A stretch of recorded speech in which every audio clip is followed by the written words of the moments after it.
নমস্কার। যুক্তি তর্ক সঙ্গে অর্কই আপনাদের স্বাগত। আপনাদের সঙ্গে আমি অর্কপ্রভ সরকার। এই যে যুবসাথী প্রকল্পে বেকার ভাতা দেওয়া হচ্ছে, 13 লক্ষ আবেদন হয়েছে এখনো পর্যন্ত। এবার তো অনলাইনে আবেদন করার প্রক্রিয়া শুরু করেছে।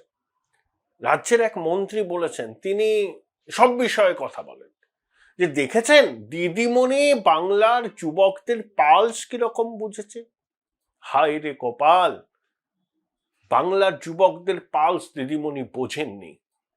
বাংলার বেকার যুবক যুবতীরা ভিক্ষা চায় না, বেকার ভাতা চায় না, তারা কর্মসংস্থানের সুযোগ চায়। একটা পিএইচডি পাস ছেলে যখন এই বেকার ভাতার লাইনে দাঁড়ায়, সেটা আমাদের লজ্জা, এই প্রশাসনের লজ্জা।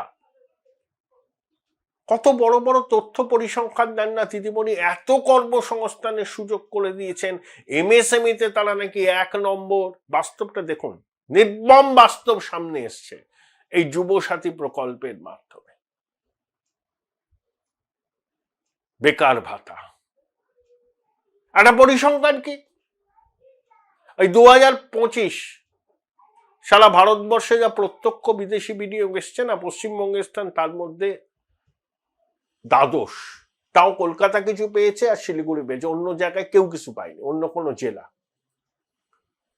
রাষ্ট্রবিজ্ঞানে একটা কথা আছে, apoplexy at the centre, anaemia at the extremities.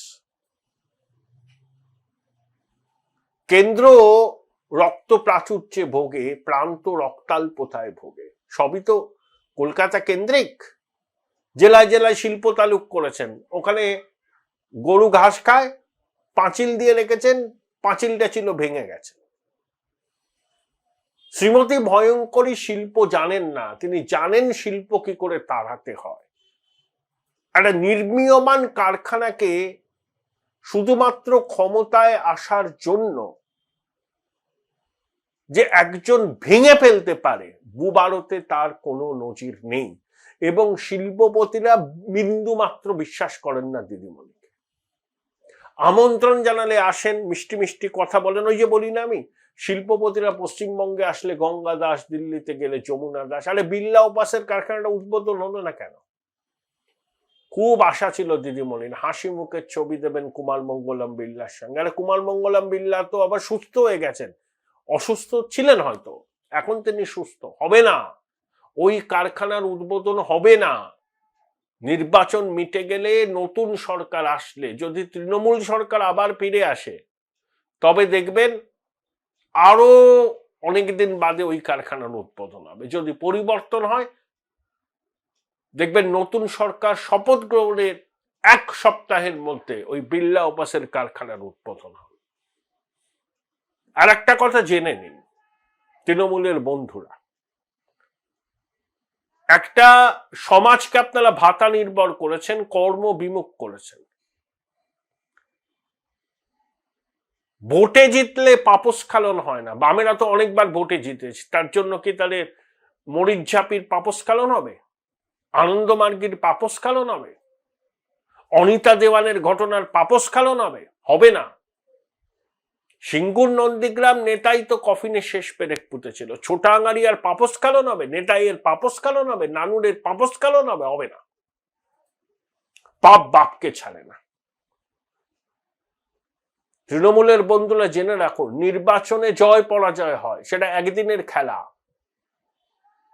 খেলা হবে, প্রত্যেক নির্বাচনে আপনারা খেলবেন আর বিরোধী পক্ষ হাত গুটিয়ে বসে থাকবে সাইড লাইনের ধারে, সেটা কিন্তু হবে না। বারবার বন্ধু, 15 বছরে আপনারা চৌর্যবৃত্তির সাম্রাজ্যকে প্রতিষ্ঠা করেছেন। বামেরা ওই গণতন্ত্রের নামে পার্টিবাজি করত, আর আপনারা লুম্পেন প্রলেতারিয়েত তৈরি করেছেন। যাই হোক, বাংলার কর্মসংস্থানের মলিন চিত্রটা সামনে আসলো, আর মন্ত্রী বলছেন দেখো শ্রীমতী ভয়ঙ্করী কত পালস বোঝেন মানুষের। লজ্জাও করে না এদের। আপনাদের বলি, চ্যানেল সাবস্ক্রাইব করবেন, সহায়তা করবেন। আপনাদের সহায়তায় আমি কৃতজ্ঞ। থ্যাঙ্কস বাটনে ক্লিক করলেই আপনাদের আর্থিক সহায়তা আমার কাছে পৌঁছে যাবে। প্রতিকুর রহমান সিপিআইএম এর তাজা নেতা, এসএফআই এর রাজ্য সভাপতি ছিলেন, সভাপতি বা রাজ্য সম্পাদক ওরকম একটা কিছু, রাজ্য কমিটির সদস্য, দুবার নির্বাচনে লড়েছেন।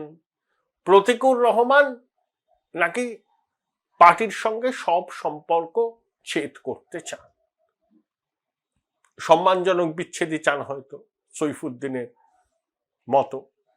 আমার একটা প্রশ্ন আছে প্রতিকুরের উদ্দেশ্যে। আমি প্রতিকুরকে ব্যক্তিগতভাবে চিনি না, আমি শতরূপকে চিনি, সায়নকে চিনি, সায়নদীপকে চিনি, তিনজন আমার ভাতৃসম। আমি এদের ব্যক্তিগতভাবে অত্যন্ত পছন্দ করি, কিন্তু প্রতিকুর খুব লড়াকু নেতা আমি শুনেছি, কিন্তু আমার সঙ্গে তার কোনো আলাপ হয়নি, ফোনালাপ হয়নি, এবং মীনাক্ষীর সঙ্গেও আমার হয়নি।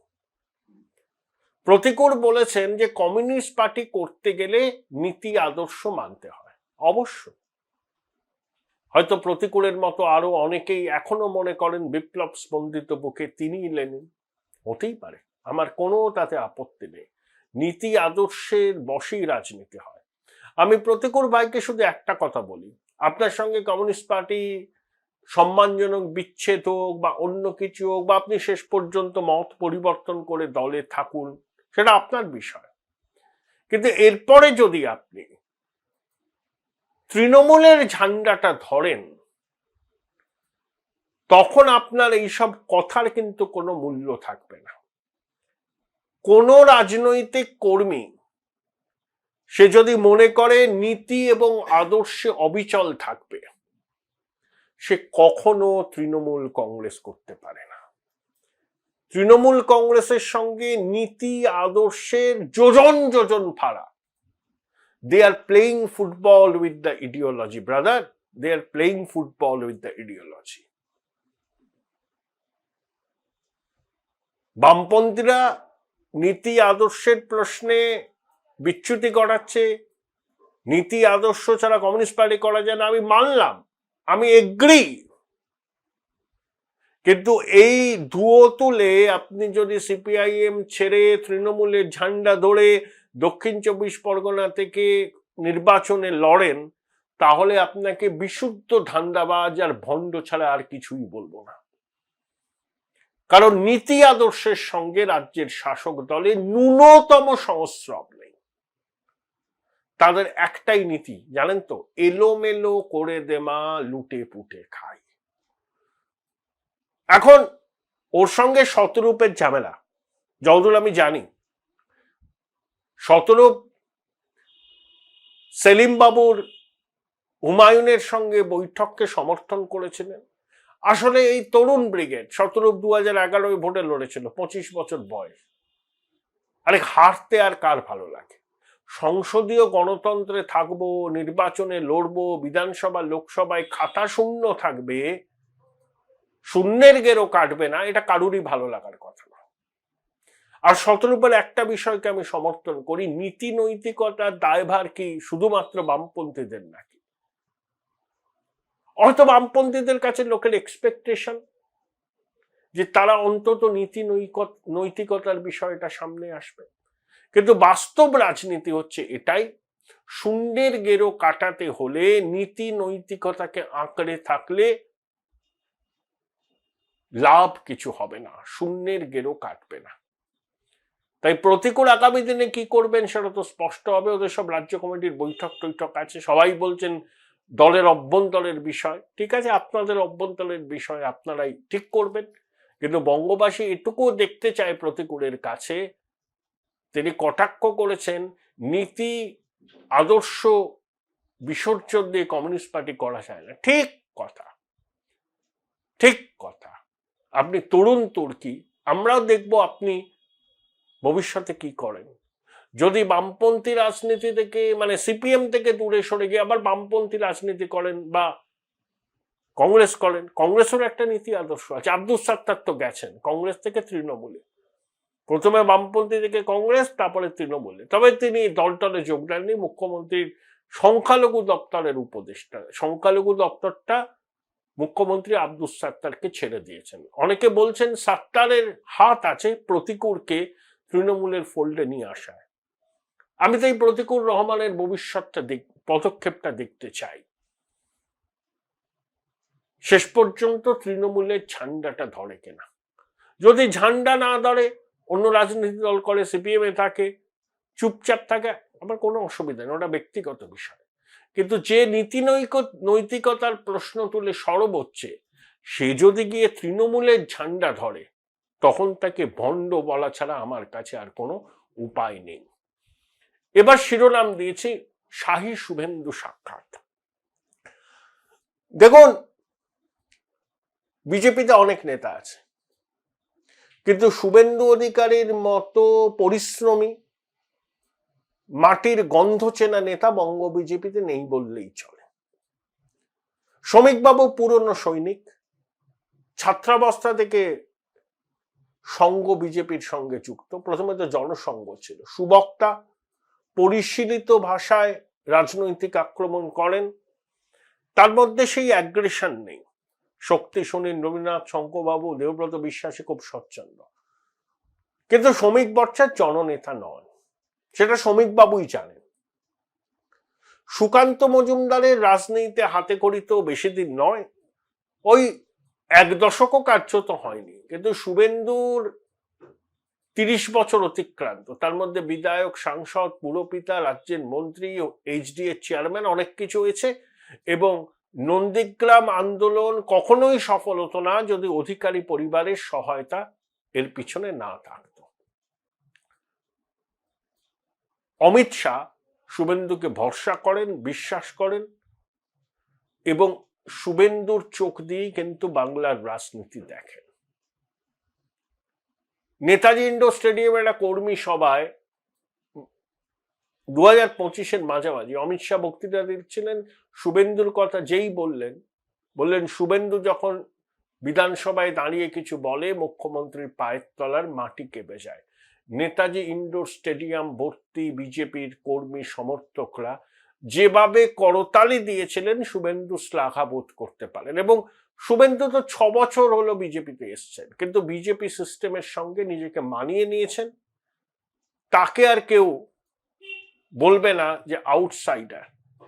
তিনি পুরনো কর্মীদের সঙ্গেও সম্পর্ক রাখেন, সবার সঙ্গে সম্পর্ক রাখেন, এবং দলের কর্মীদের সুখ দুঃখের সাথীও হন, যেটা অনেক বিজেপি নেতা করেন না, এটাও বাস্তব। তাই অমিত শাহের সঙ্গে শুভেন্দুর সাক্ষাৎ খুবই গুরুত্বপূর্ণ। সাক্ষাৎ হতেই পারে, কিন্তু 2 সপ্তাহের মধ্যে 2 বার অমিত শাহের ঘন ঘন বঙ্গ সফর, ইসকনের একটা অনুষ্ঠানে আসছেন, সেখানে অবশ্য রাজনীতির ব্যাপার নেই, কিন্তু সুকান্ত বাবু এবং শুভেন্দু বাবু তাকে অ্যাকম্পানি করবেন কলকাতা বিমানবন্দর থেকে, আর্মির চপারে তারা যাবেন ইসকনে। এখন নির্বাচন দোরগোড়ায়, অমিত শাহের চাণক্য বলে একটা ইমেজ আছে, যদিও বাংলাতে তার সেই চাণক্য ইমেজ বারে বারে মুখ তুবড়ে পড়েছে। অমিত শাহের কাছে পশ্চিমবঙ্গে নির্বাচন যুদ্ধ জেতাটা সব থেকে বড় চ্যালেঞ্জ। তাই তিনি কিন্তু ঘুঁটিও সাজাচ্ছেন খুব পরিকল্পনা করে। যেহেতু শুভেন্দু দিনে 400 কিলোমিটার ট্রাভেল, 400 কিলোমিটার, ও তো আর খোকাবাবুর মতো হেলিকপ্টারে যায় না, গাড়িতেই যায়। পুরুলিয়া চলে গেল বারাসাত, বারাসাত শেষে কলকাতা, তারপরে ফিরে গেল Kanthi. 400 kilometre on an average টানা করে যাচ্ছে। এবং শুভেন্দু কিছু কর্মসূচি নিলেই দেখি প্রশাসন বাধা দেয়, হাইকোর্ট থেকে অনুমতি নিতে হয়। এরকম 100টার বেশি ঘটনা ঘটেছে। তাই অমিত শাহ শুভেন্দুকে ভরসা করেন, বিশ্বাস করেন। তবে লোকসভা নির্বাচনে প্রার্থী চয়নে শুভেন্দুর কিছু ভুল হয়েছিল, নইলে কৃষ্ণনগর আসনটা বেরোতো না। রাজমাতাকে প্রার্থী না করে যদি অন্য কাউকে প্রার্থী করা হতো, তাহলে মহুয়া মৈত্র কিছুতেই কৃষ্ণনগর থেকে জিততেন না। আশা করি শুভেন্দু এই ভুলটা বিধানসভায় সংশোধন করে নেবেন এবং ঘনিষ্ঠ মহলে বলেছেন জান লড়িয়ে দেবেন। জান তো প্রার্থী যেই হোক না কেন, হ্যাঁ, শুভেন্দুর তো মতামত জানবেই বিজেপি, প্রার্থী তালিকা নিশ্চিত করার ক্ষেত্রে প্রচুর নাম পড়েছে কেন্দ্র পিছু।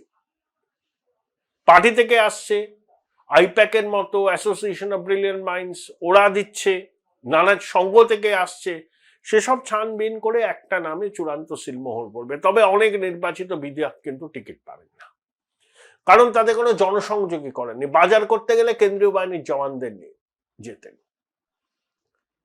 তাই প্রার্থী তালিকা চূড়ান্ত করা, রণনীতিটা কি হবে, কোন কোন বিষয়কে জোর দেওয়া হবে। প্রধানমন্ত্রী কিন্তু একবারের জন্য নির্বাচনী প্রচারে মমতা বন্দ্যোপাধ্যায়ের নাম মুখে আনেননি, বলেছেন নির্মম সরকার, স্লোগান বেঁধে দিয়েছে আমাদের পাড়া তৃণমূল তারা, বাংলায় দরকার বিজেপি সরকার, এই ধরনের। এসআইআর পরবর্তী পশ্চিমবঙ্গের রাজনৈতিক পরিস্থিতি কি হবে, সেখানে বিজেপির লাভ ক্ষতি সেটা বিবেচনা, প্রার্থী তালিকাকে যথাসম্ভব নির্মূল করা এবং কর্মীদের প্রার্থী করা, টানকোটদের যথাসম্ভব এড়িয়ে চলা, এবং নির্বাচনের স্ট্র্যাটেজি কি হবে। দেখো, মেরুকরণ পশ্চিমবঙ্গে হয়ে গেছে। 100টার মধ্যে 65টা হিন্দু ভোট বিজেপি পাবে এবার। Mood of the nation India Today সমীক্ষা বলছে এই মুহূর্তে ভোট হলে বিজেপির ভোট প্রাপ্তি 42% ছবে, লোকসভার থেকে 3% বেশি। ক্রিটিক্যাল মাস পেতে গেলে আরো 2% দরকার, 2 থেকে 3, তাহলেই 170+। সেটা তখনই সম্ভব যখন হিন্দু ভোটের ওই 100টার মধ্যে 65-66টা ভোট বিজেপি পাবে, তাহলে তৃণমূল 100-র নিচে নামবে। সেই ফাইন টিউনিং করা স্ট্র্যাটেজি, প্রার্থী চূড়ান্ত করা, প্রধানমন্ত্রী অমিত শাহের সফরসূচি, সংকল্পপত্রে বিশ্বাসযোগ্য সংকল্পপত্র করতে হবে, রাজ্যের ফিনান্সিয়াল অবস্থাটাকে মাথায় রেখে। এবং দেখুন, বিজেপি সরকার হলে কেন্দ্র উপুর হস্ত হবে, আয়ুষ্মান ভারত চালু হয়ে যাবে, সব চালু হবে, সব। এই সমস্ত বিষয় নিয়ে আলোচনার জন্য অমিত শাহ শুভেন্দুর বৈঠক। দেখুন, দুজন কথা বলেছেন আধ ঘন্টা। শুভেন্দুবাবু বলেছেন যে অমিতজি কিছু পরামর্শ দিয়েছেন নির্বাচন নিয়ে, অবশ্যই তিনি আর বিস্তারিত বলেননি। আর দুজনের মধ্যে যখন একান্তে বৈঠক হয় তখন একজন অনেকটা না বললে সেই বৈঠকের বিষয়বস্তু সম্পর্কে জানা সম্ভব না, মনের মাধুরী মিশিয়ে অনেক কথা বলা যায়। তবে এই বিষয়টা নিয়ে কিন্তু শুভেন্দু গেছিলেন, কারণ শুভেন্দুই বলেছেন তো যে নির্বাচনের স্ট্র্যাটেজি নিয়ে অমিতজি তাকে কিছু পরামর্শ দিয়েছেন। খেলা জমে ক্ষীর। Join Indian Institute of Hotel Management now. Right choice, right decision.